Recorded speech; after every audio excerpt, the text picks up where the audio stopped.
Wal asri, demi yang lembut.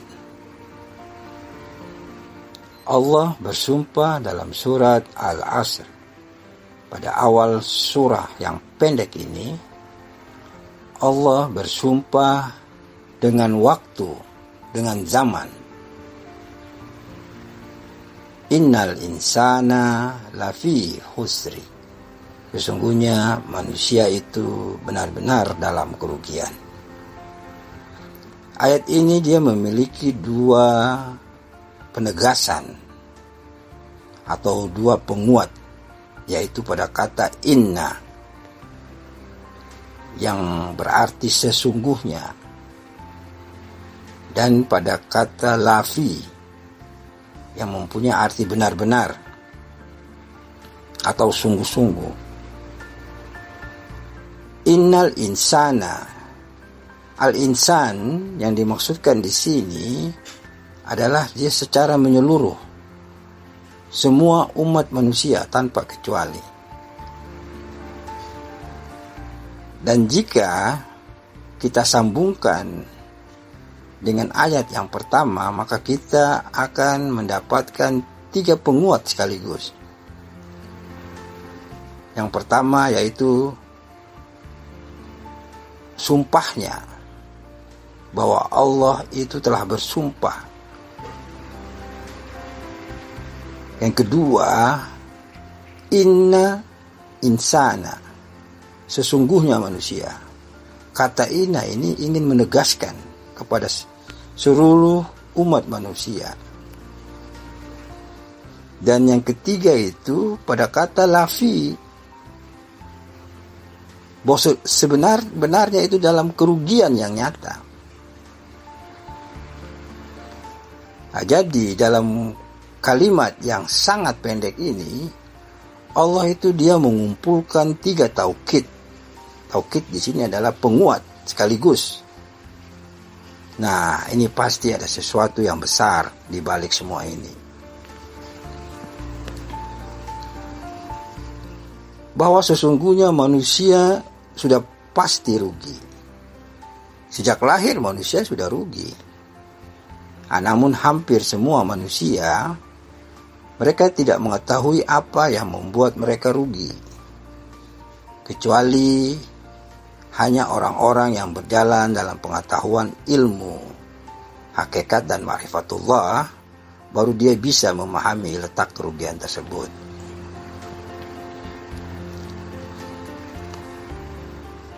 Manusia dalam kerugian ini, selayaknya dia harus mencari jalan sehingga dia bisa mendapatkan kemuliaan dari Allah Subhanahu wa Ta'ala. Nah, jalan kemuliaan dari Allah itu adalah dia harus menjaga Allah dengan kalimat illal ladzina amanu wa amilus solihati wa tawasau bil haqqi wa tawasau bis sabr. Nah, sampai di sini manusia itu dia tidak merugi. Nah, kalau dua ayat yang pertama itu manusia dalam kerugian. Nah, ayat yang ketiga ini dia ingin memberitahukan bahwa kecuali orang-orang yang mau mengamankan Allah Subhanahu wa Ta'ala, yaitu adalah orang-orang yang mau berbuat amal saleh, orang-orang iman yang berbuat amal saleh. Nah, baru orang-orang tersebutlah yang disebut sebagai mukmin dan mukminat. Nah, bagi manusia-manusia yang telah merugi tadi itu, jika dipertahankan dalam kehidupan di dunia ini, maka mereka akan menghancurkan dunia dengan pemahaman mereka. Sebab mereka menyangka mereka sudah benar. Namun sesungguhnya mereka telah membawa sebahagian manusia ke dalam kesesatan yang nyata.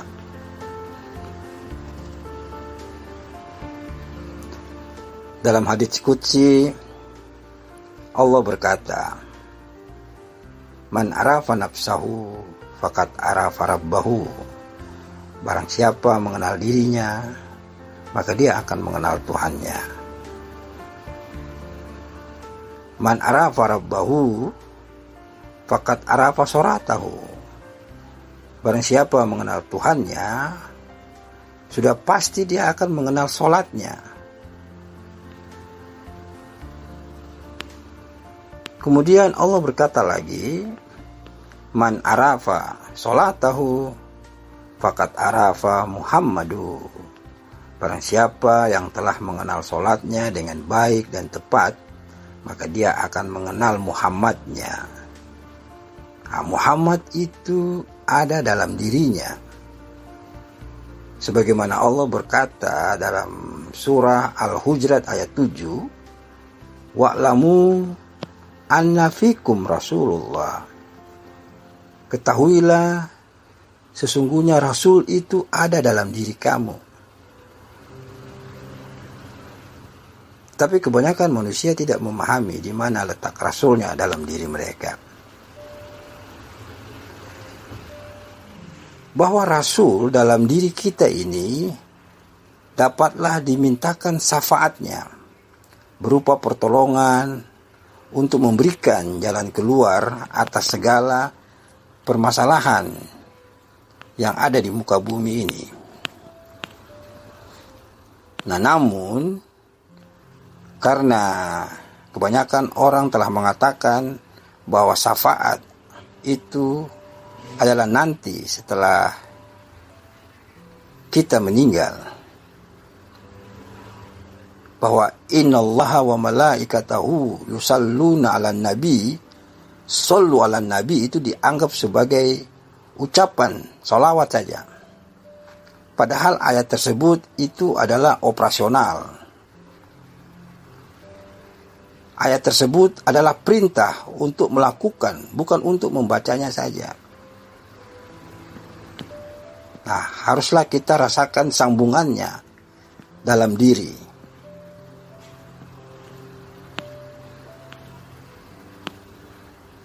Wa ma arsalnaka illa kafatal linnas. Sesungguhnya Rasul itu dia diutus untuk semua manusia. Kafatal linnas, untuk semua manusia. Laqad ja'akum mir rasulin min anfusikum. Sesungguhnya Rasul telah datang pada diri kamu.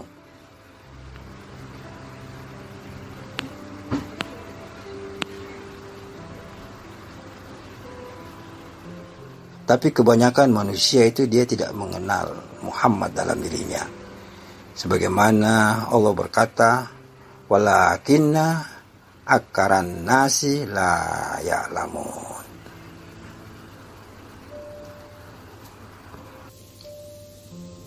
Mengenai surah Al-Asr ini yang terdiri dari 3 ayat. Ayat pertama bisa kita bayangkan bahwa Allah Subhanahu wa taala itu kan dia bersumpah dengan suatu hal yang sangat berharga, yaitu waktu. Nah, hal ini mengindikasikan atau ingin mempertegas pernyataannya tentang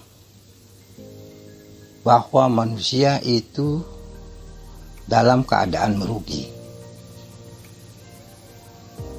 kecuali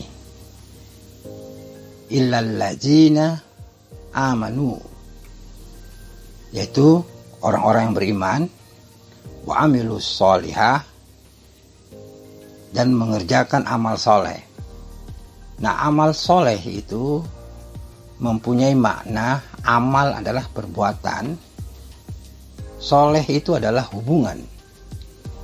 Nah, perbuatan yang menghubungkan ke dalam diri, yaitu mengenal Muhammad dalam dirinya. Nah, itulah baru orang-orang yang disebut mukmin dan mukminat. Nah, sementara mereka yang hanya sampai kepada ayat 1 dan 2, apabila dibiarkan pemahaman yang ada dalam dirinya, itulah yang disebut cenderung menyesatkan. Karena mereka sudah menganggap benar, sementara mereka belum mengenal Muhammad dalam dirinya. Jadi kebenaran yang mereka tampakkan telah menutupi kebenaran yang sebenar-benarnya, yang hakiki.